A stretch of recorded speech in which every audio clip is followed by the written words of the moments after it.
Newt, this is so predictable that the media spent all of last night and much of this morning seizing on the "send her back" chant as yet another way to condemn both the president and his supporters. Sure. Look, I mean, as Hillary Clinton taught us, these, Trump supporters are deplorables. And this just gave the news media a new way to feel good about themselves and remind themselves that these deplorables do deplorable things. Now, the fascinating thing is, and I'm doing my newsletter tomorrow on patriotism versus racism, because on the left, remember, just a few days ago, it was Nancy Pelosi who was a racist because she dared to challenge AOC and the radicals in the Democratic Party. Are you speaking to Nancy Pelosi? Our teams are in communication. Our chiefs are meeting. But shouldn't it be a face-to-face? I want to know if you were She's the new member, not the speaker. No, but she has every right to sit down with her in any moment, any time, with any of us. Yeah. She is Speaker of the House. She can ask for a meeting to sit down with us for clarification. The fact of the knowledge is, and I've done racial justice work in our country for a long time, acknowledge the fact that we are women of color. So when you do single us out, be aware of that and what you're doing, especially because some of us are getting death threats. Whoever is going to challenge the left is going to end up being homophobic, racist, misogynist, etc. Just make up the list. But patriotism, the idea that you ought to love America, the idea that you ought to respect the flag. This whole event that happened last week, which the news media didn't want to cover, in Colorado, where 1,000 people attacked a federal building, tore down the American flag, defaced it, hung it back up upside down, and put a Mexican flag next to it. Well, as an American, I frankly condemn that and oppose that, and I think it's totally wrong.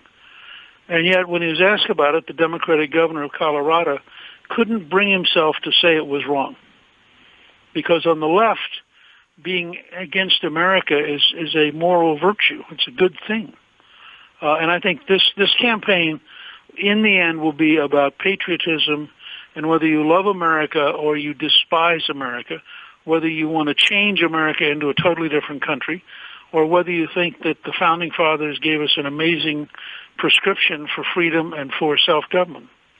Yeah, I think it's that, and I also think, are you ready to give up all of your gains and your 401ks and all of your opportunities and when your wage increases? Are you willing to give that all up, just you and your family, because someone else calls Trump a racist and that he's a bad person? I think people are going to have to make this very personal for themselves and their own families, because if they're ready to do that, if they're ready just to turn the clock back on all this economic prosperity, then I guess we are living in a different country. But I don't think that's where most people are. I think they love the flag. I think they love the country, and they love what has happened to our economy under Trump. And I think they're really smoking something if they think the same argument they made last time is going to work this time. I just don't see it, Newt.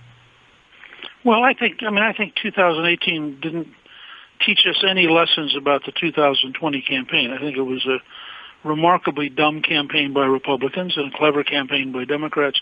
Yeah. But it doesn't really tell you what it's going to be like when the whole country pays attention. And I think essentially you're right. I think that when you ask people, do you really think we ought to have open borders and give tax-paid free health care to illegal immigrants, the Democratic base collapses pretty rapidly. If you ask people, do you really think that government should take away your right to buy health insurance, support for the Democratic ideas collapses pretty rapidly. If you ask people, do you really think babies should be aborted in the 9th month and maybe even killed after they're born, which New York State, for example, adopted, support for the Democrats tends to collapse. So I think when we get down to real-life choices about real values and a real direction for the country, that the choice is going to be so wide. I mean, the perfect moment was the other night in the debate when every single Democratic candidate raised their hand. I mean, they're all the same person in terms of policy. Well, they've all decided that it's easier to go left and embrace kind of the Gang of Four's views on pretty much everything than it is to argue that Trump's economy isn't really working for everyone. So it's easier just to, again, play the default the default position is Trump's a racist, and we have to remove him from office. And they use the word now dignity a lot. I'm seeing this, Newt, in a lot of Twitter accounts for immigration activists. The word dignity is used. And I think Trump can turn that word right around on them, given what they've said about the unborn and the American people and our anthem. And how they behave. Mm-hmm. I mean, these are not people who have a big focus on dignity. These are people who are passionate, almost out of control emotionally. Say things that, when Congresswoman Presley says we don't want brown faces who don't have a brown voice, we don't want black faces who don't have a black voice, we don't want gay faces that don't have a gay voice, and we don't want Muslim faces that don't have a Muslim voice. I mean, how do you get much more racist than that? Well, McConnell spoke out this morning on Fox Business. Well, look, he's right about the squad wanting to turn us into a socialist country. What he should have added, however, is it's a lot broader than just the four of them. The Speaker, the Democratic leader of the Senate, and a whole lot of others, including the presidential candidates, have all signed up for things like the Green New Deal, which would take away your job, Medicare for all, which would take away your private health insurance. So I think the president's onto something. We're having a big debate now and next year about what we want America to be like. Oh, I think the presidential candidates are afraid of them. I think Nancy Pelosi's now afraid of them. She tried to distance herself from them, and the minute they got in a fight with President Trump, she had to rally to their defense. Do you think the president does this as a matter of strategy, or do you think he's kind of shooting from the hip, and that's how it all works out? I told a reporter the other morning, you'll appreciate this, I said, this is like watching Lucy with the football and Charlie Brown. I said there have been at least 15 times now since he became a candidate when he'll do something in such a way that it totally outrages the media. They froth at the mouth for 4 days, and when the dust clears, he won. And they just don't seem to be able to get it. This is a very smart man who he understood Nancy Pelosi was trying to create a little gap between the four radicals and the rest of the conference. And he just did something which required them all to unify. And you're presently going to see an AOC voting percentage for every single Democrat House member. And all of a sudden, these moderates are going to turn out to be voting 95% with the radicals.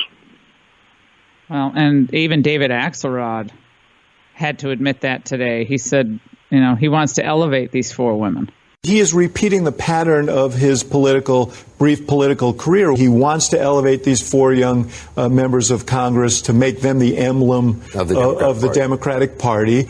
I just have to take a step back as a strategist and say I recognize what he's doing. And a lot of what he does is intuitive. Totally. It's not mapped out, but it's worked for him. And he thinks this will work for him. I think the president is doing it, not just for strategy, though, because I think and this is from my conversations with him, and I'm not giving away anything, but I think he wants everyone to love the country as much as he does. And I think he's stunned when people don't. I mean, I think it's a visceral thing. It's like with my parents. If my parents were still alive and saw what people today, with all of our prosperity, were saying about our founders and ripping down statues and so forth, I don't know what they would do or say. They would be so disheartened and so disgusted. And in a way, I'm glad they're not here to see it because of everything they went through. But they would be just disgusted with this. Well, we are in basically a cultural civil war. I mean, you have people who deeply dislike America, who condemn America, who lie about America, who would change America radically into a very different country. And they, frankly, I don't think you can debate with them because they're implacable. These are people who don't want to have a debate. All they want to do is yell at you and smear you and tell you to shut up. Yeah, and this is what I think this is what we've come to expect from the left: the demonization of those who disagree, and they're all racist and they're all horrible. By the way, I don't know if you saw this, Newt, but Ilhan Omar introduced a resolution defending the boycott of Israel and likened it to the boycotts of Nazi Germany and the Soviet Union. I mean, I think we have to be honest about the level of anti-Semitism now in the Democratic Party and the level of hatred for Israel in the Democratic Party. And by the way, the Democratic Party now tolerates them. I mean, the Democratic Party has moved steadily away from being a party that supports Israel's right to exist. No, and that talk about a change. I mean, where's Chuck Schumer? I keep saying, like, where's Chuck Schumer on this? Well, Schumer just came out in favor of the Reparations Commission, which tells you how much pressure he's under, because he knows that is an utterly stupid idea that's impossible to execute. But he's having to pander to his left. And look at the candidates from the Senate who are running for president. They're all on the left. No, it is. This is beyond terrifying. Newt, before we let you go, on Antifa with the continued violence, obviously what you saw happening at the ICE Center, raising of the Mexican flag and ripping down the American flag, people being viciously and violently attacked. I mean, that's real violence. And this morning they were saying, lock me up. Mika Brzezinski was saying, Mika Brzezinski saying send them home is going to spur violence. We actually have real violence happening. You can't get these people to talk about it. Well, I mean, I think Antifa probably will eventually have to be outlawed and have to be dealt with as an organized group intending to overthrow the United States. That's what they say, and they do use violence, and we have every right to protect ourselves. Newt Gingrich, we just love having you on. Thank you for joining